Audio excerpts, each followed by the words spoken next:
Good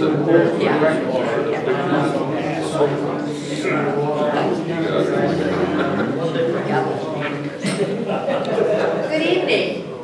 I would like to welcome you to tonight, our second of our three-set program on archaeology and history related to indigenous people from this region. Last night we had Jim Hossler. No, that's tonight. But we had the county surveyor here, and he did maps, and that was very well received. We had very high praise for him, and you'll probably see him again another year with another different topic a little bit, but very well received on what he brought. So tonight will be Jim Hossler from Noble County, just a little bit down the road. But first of all, I'd like to introduce myself also. I'm Mary Moretto, and I represent Chiefs-Wawasee. And Chiefs-Wawasee puts on these programs, and we partner with the Syracuse-Wawasee Historical Museum to do these kinds of programs when we do sort of historical things. And we want to give special thanks to Anne Gerso, the local historian, and she's on the museum board, and Jamie Clemens, who's the museum director. And so they help us collect all these things and put them together. So tonight's program will take us on a journey back almost 200 years to a period of 1827 to 1842. Jim Hossler will be reenacting Richard Stone's diary. They have his diary, and I just think this will be really interesting. Richard Stone operated a trading post that was one of the first settlers in Noble County, which is, like I said, just down the road to the east. Jim has lived in Noble County for the last 30 years. He's been a member of Stone's Trace Historical Society for the past 14, and its president for the past 9 years.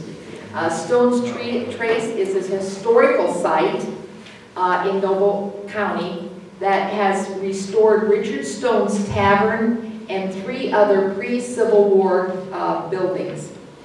They're open to the public, and they have special events there all through the year. Probably some of you have been to some of their festivals that they hold there. Very interesting. But we're glad to have Jim with us tonight to present the history of this. So, thank you.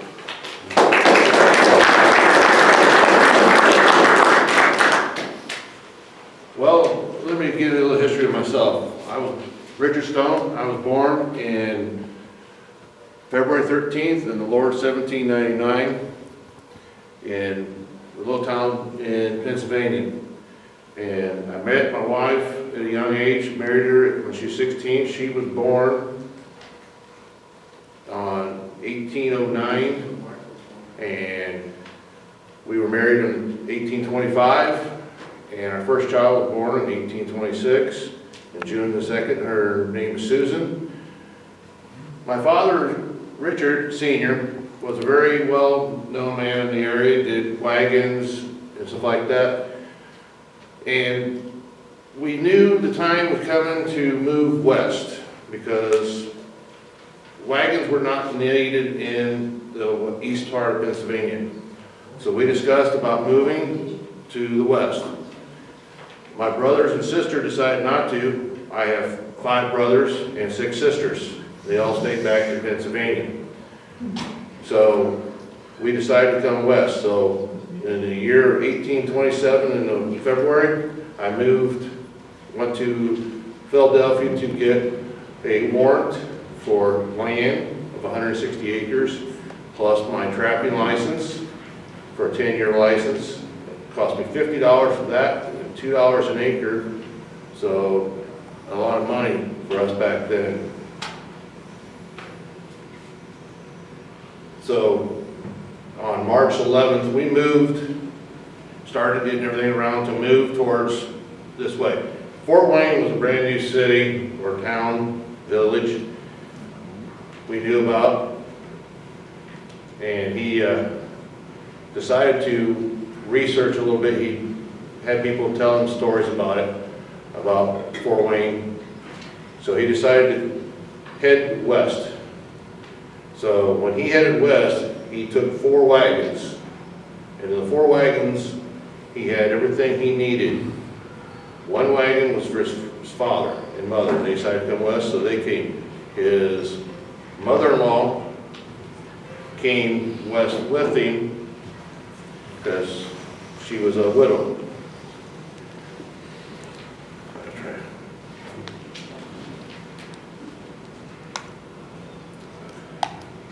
Hang on, I'm sorry. Try to do this a little bit by memory, and it's been a long since I've read the book and stuff. Sorry about this, but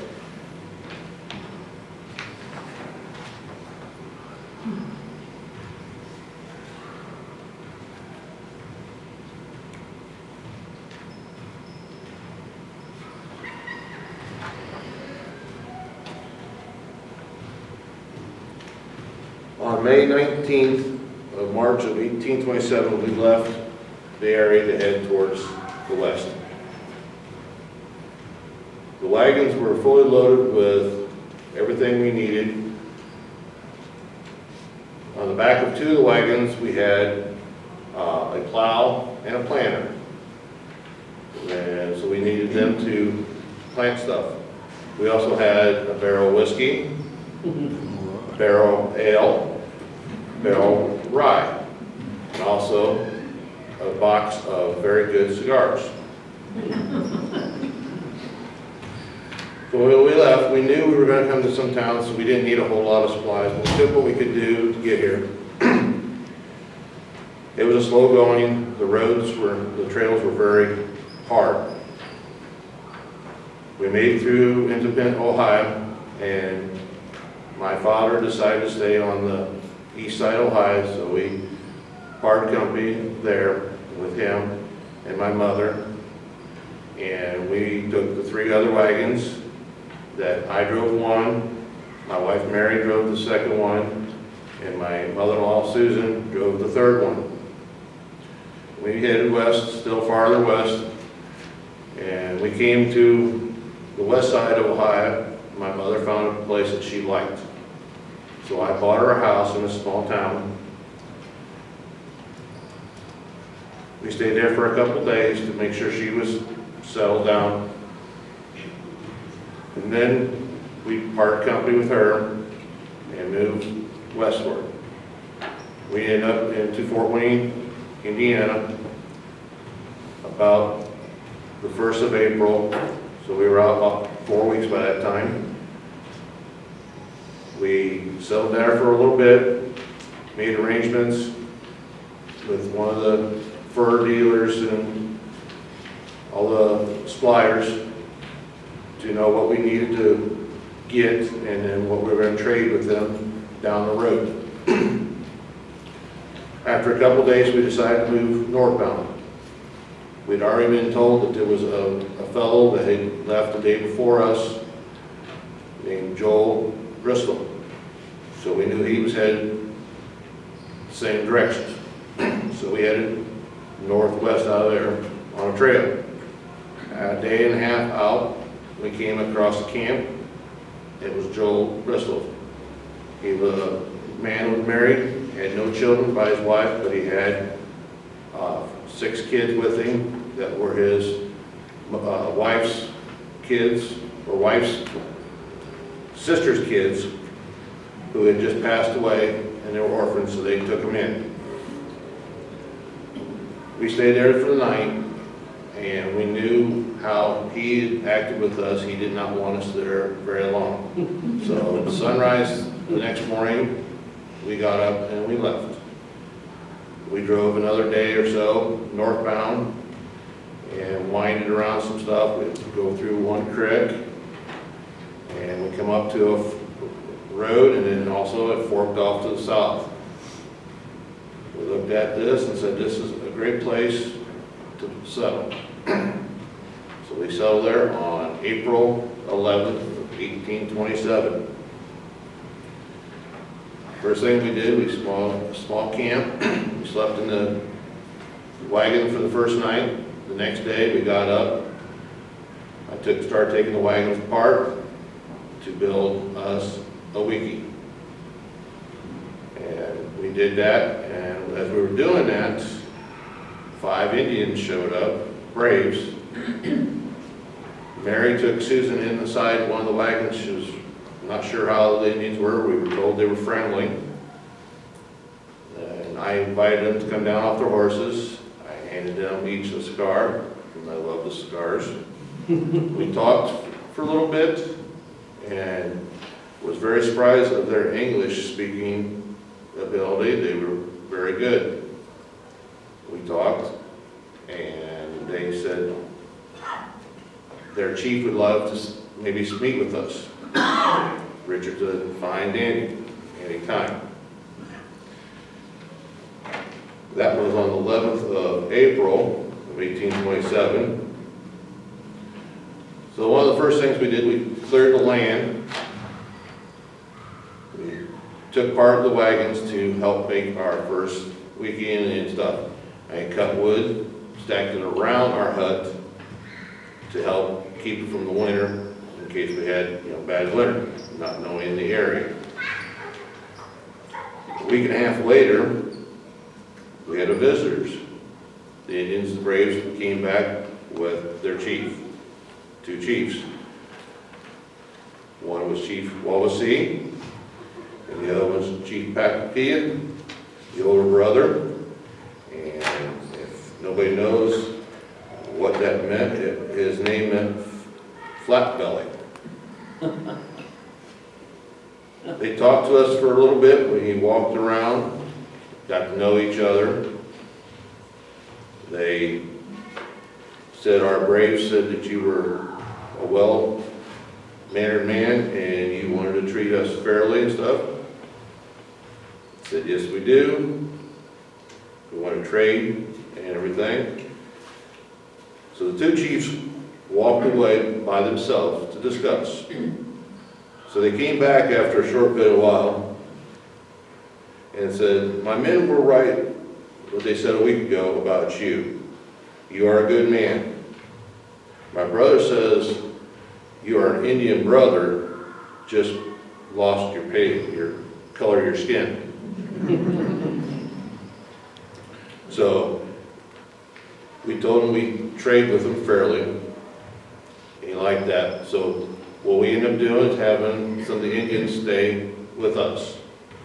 We had 2 families, 2 Braves that would take our goods down to Fort Wayne. It was a 3-day trip by wagon, 1 day or 2 days to trade and get everything that we needed and bring back. And they'd come back 3 days later with all the new stuff that everybody wanted. The women also helped us by every time when Mary was pregnant, they would come and do her chores. When the crops would go in, they would help us plant them. When they would share with stuff with us. We also had Thanksgiving with them. They lived 5 miles south of us, and we had Thanksgiving with them. And it was not a 1-day Thanksgiving, it was 3 to 4 days. It was not just eating, it was games, it was shooting stuff, it was a celebration and everything. They enjoyed themselves.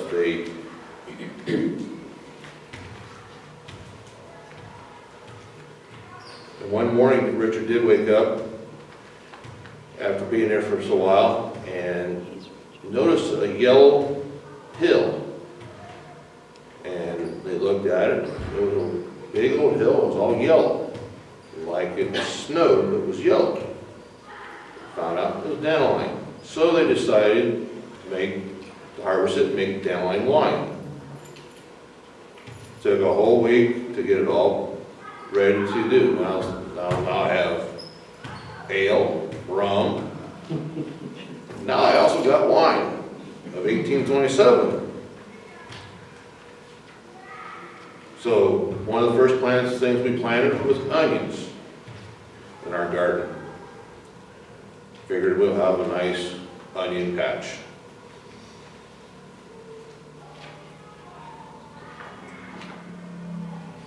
Any of the visitors that came to us, we fed, made sure they were well-liked, taken care of. Even the Indians, when they come, we made sure they were taken care of. We didn't want, anybody to, they were our families, they were our people, they were our brothers and sisters. They also told us about a place that was 3 miles north of our property. Nice field with a river, and they said, you can go up there and have strawberries. More strawberries than one man can ever eat in a day or a lifetime.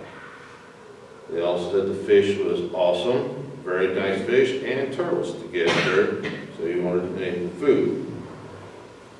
So Mary and me and Susan did take a trip up there. The strawberries were everywhere, more than you could see. We planted, we picked, and ate a bunch, and took some home. Took the plants home too, to transplant them out of our house.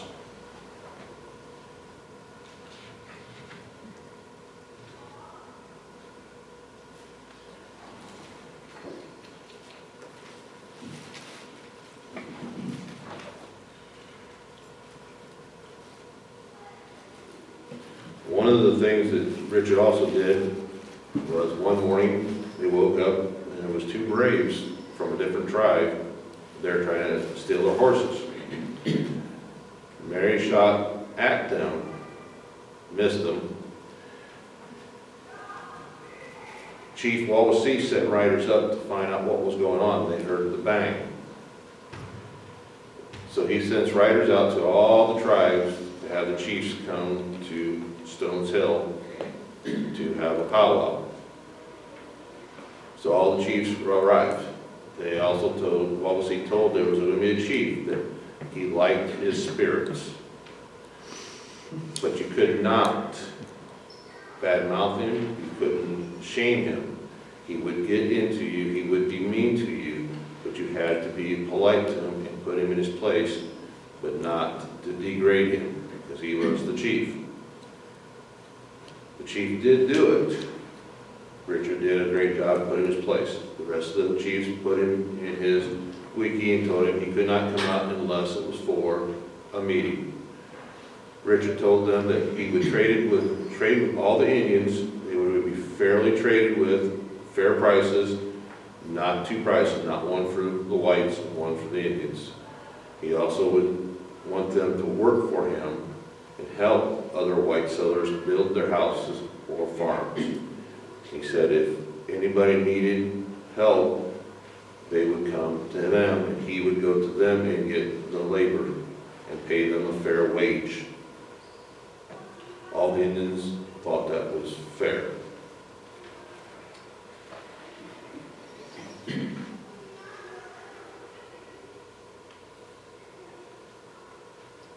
By the 1831, Richard decided to build what's now the tavern. And at that time, that was a mansion. Very big building. He still had his cabin that he built earlier and all the other outhouses. That was a meeting room. It was also the courthouse, the jail, and it was also the meeting place for on Sundays. One of the things they did back then is their weddings were not just one-day weddings. It was 2 or 3 day weddings, and it was everybody there, potluck dinners and everything. Richard built that house to serve as the tavern, and he would serve as the post office. He was the first postmaster of our area until a set of trees that were shipped up to somebody. The time we got them, we could not read who they were for. So they left there and sat there and sat there. They kept watering them. After a while, nobody claimed them. So Mary planted them. few weeks later, somebody came and said they were her trees. And was very upset with Richard for basically stealing her trees. So she contacted somebody and got him removed from being postmaster.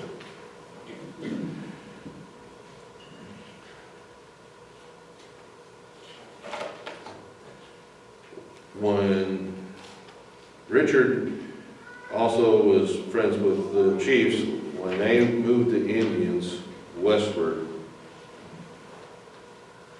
Chief Papakeechie jumped a train and made his way back from the middle of Illinois to Stones Hill. Told him he could stay there. The white settlers didn't like that. They thought that was wrong. Richard said, "He is my brother. He's my Indian brother. If you don't like it, don't come." People didn't like it, but they did still respect Richard.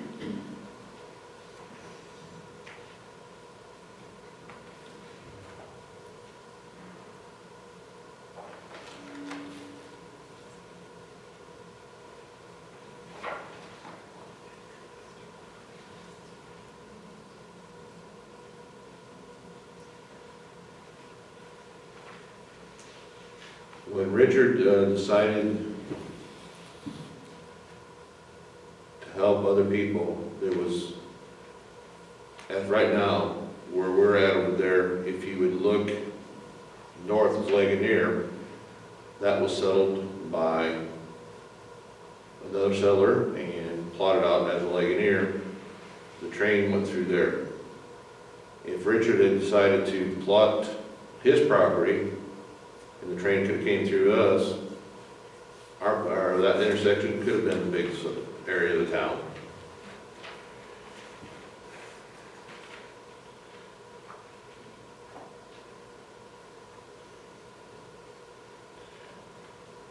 Richard lost 2 of his children by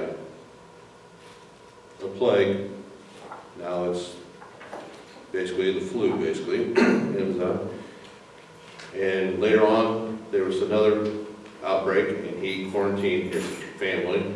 And the people did not like that he quarantined his family because they thought that was wrong. He already lost 2 of his kids, and he did not want to lose any more.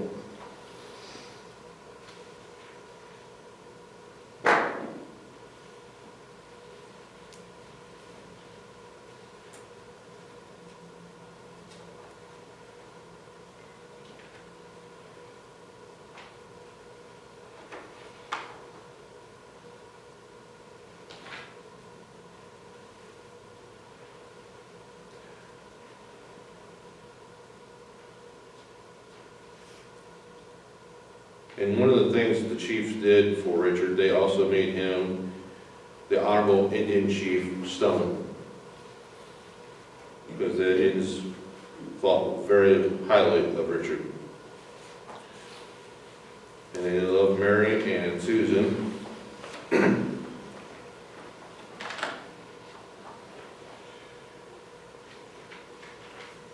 Richard stayed in the area until the 1860. He sold his property and moved west. One of the reasons it doesn't say in the book why he moved west, but what they're thinking, part of it says is, Wolf Lake was a bigger town, Ligonier was a bigger town, they had hotels, so they figured that the inn was not necessary anymore, nobody was going to stay there, so they decided to move west, where one of their sons was an innkeeper out towards Chicago. The book that we go by was written basically by Richard, his journals. One of the stories that we were told by Richard Rex, who wrote this, he is a relative of Richard Stone, that he left the journals with his sister here at Stones Hill, and it was supposed to be kept and everything. Well, she did not want to keep it, so she honored it by saying she'd keep it until she died. And she told her children to burn it afterwards. because she felt Richard was not a noble man, because he was a saloon keeper. Well, the kids did not burn it. And when Richard Rex got this, they had a note saying you can read it, look over it, copy it, but you have to only have a certain amount of time, and then you have to pass it on to the next person on the list. So he did copy it and started making this journal. We've learned a lot of stuff about Richard and stuff through the years reading this book, more than what we had done previous by basically what I call founding fathers of Stones Hill, a historic society. They were going off what they knew. Like, I went over to the county trying to find out when Richard left or who he sold to. The only thing it says actually Mary Stone sold the property to two people in January of 1860. There's no other records showing anything about Richard Stone. Richard Rex wanted to publish this book, but the problem was money. And he couldn't sure wanted a small fortune, so he does offer this to people online. He used to, I'm not sure if he does anymore. The property over there, when he left in 1860 and moved west, was sold to two people. They kept it for a few years, sold it to the Kimmels, who built the brick house. The brick house is known by the Kimmel House, and then sold to somebody else, Mary Slago, who we ended up getting it from. The house over there is original framing. The frame, the rafters, the floor jut is all Richard Stone's. The only thing it's not is the skin, plaster, the shingles, but we take very good pride in that building. And 3 weeks ago, we had a tree come down, fell on part of the front of the building. It cost us $500 to get that limb off. And I looked at the tree and said, the tree's got to come down because the way it was leaning. Because that tavern comes down where it's nothing. But Richard Stone was a very well-foot man. He cherished the Indian people. He wanted to trade with them. He traded with other people. The thing in Noble County says that Richard was the fourth white settler. He was the second. Joel Bristol was the first, and they're saying his two orphans, one was 21 and one was 18, were the second and third. But to be considered settlers, you had to have land. Isaac, the one that was the 18-year-old, he actually moved out west or east of Ligonier, out toward Wawasee, and established out there. They do as a trial. Richard had a trial of horse thieves on our grounds. The man was convicted, but Richard would not let him be hung on our grounds. So they took him out towards basically walk out that way, and that's where they hung him, it says.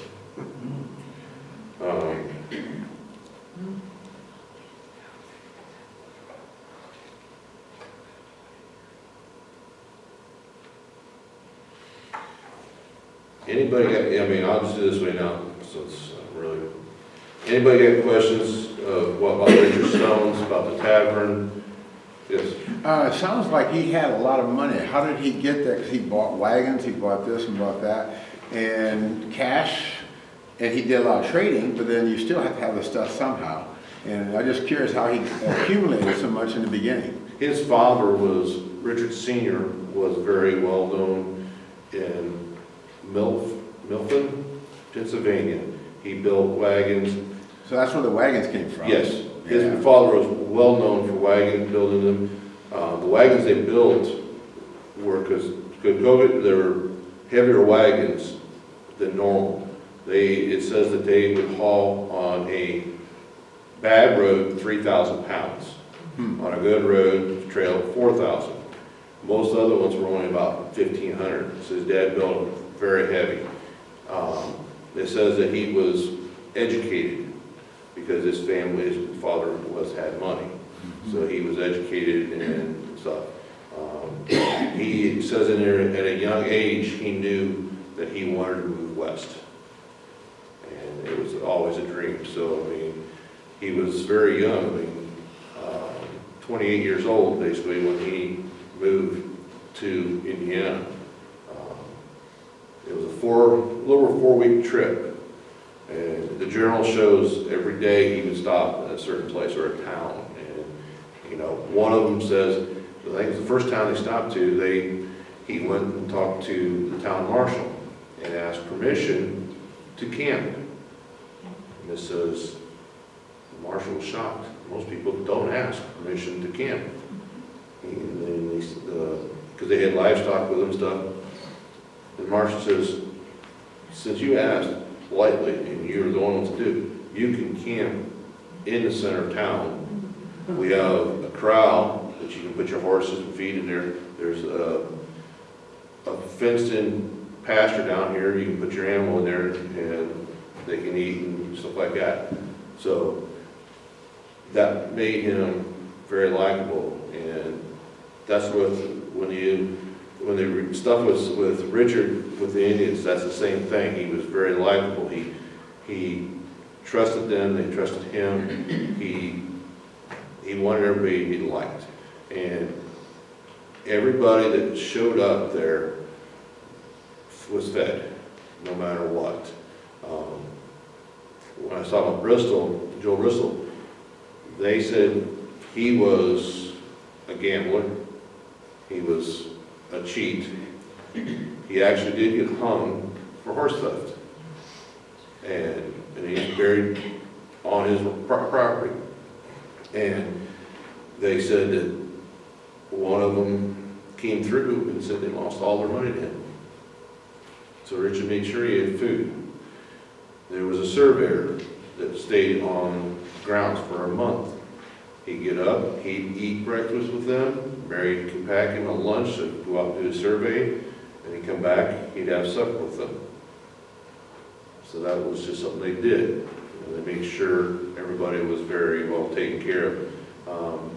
The Indians, there was, I think they said there's 4 to 5, everybody says teepees, no, they're weekies, they're the round dome, and there were several on properties.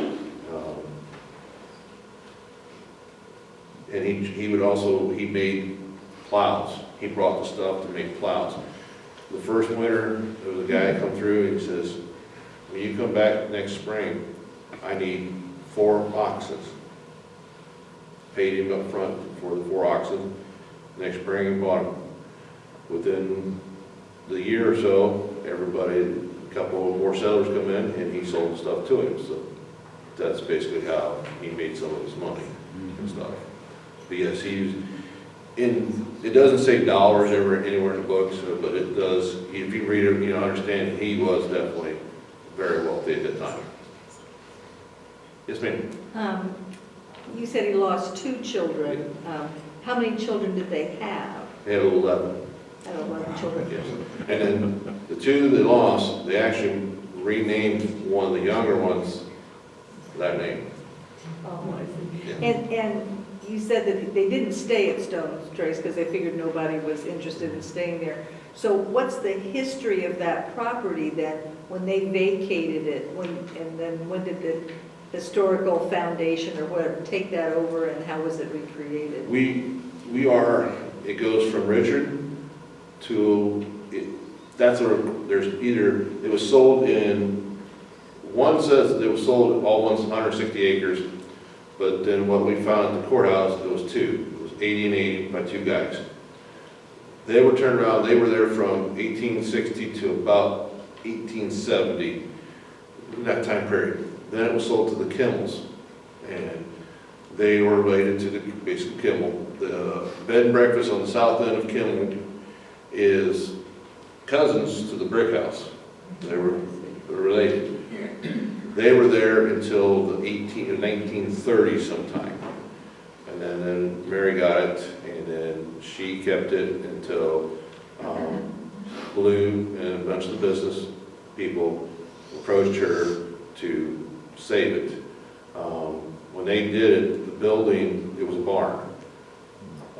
It's not on the original foundation. It has been moved. We're not sure where it's from. We know the 26 acres we own is Richard's acres. We know that much. Where the Dandelion wine thing, with the thing, it's West Noble, that hill there. It's all that area, so, yes. Well, I guess this area was part of the old Northwest Territory. Mhm. Did they set aside, what was it, the 16th, whatever, plot for education? Was there any mention of school? The school, that 16 was after he left or so. The school was, that Mary actually taught at the Trace, at the building or the school. She was the teacher for the kids and some other kids that would come in the area and stuff like that. But that was one of the areas like that. And then they had a preacher come in and do Sunday service. One of the stories in here is that they had a wedding. I was talking about big weddings. It is. One of the first weddings in the area was a huge wedding. It was 3 days. You know, they partied it up. I mean, it's hard to think, you know, okay, they partied it up, but, you know, how else do you? But the thing is, everybody had come, so they camped, and that was a fellowship. That was the only way, you know, you knew your neighbors by the Sunday service or weddings. You helped your neighbors, you know. Like when the first Indian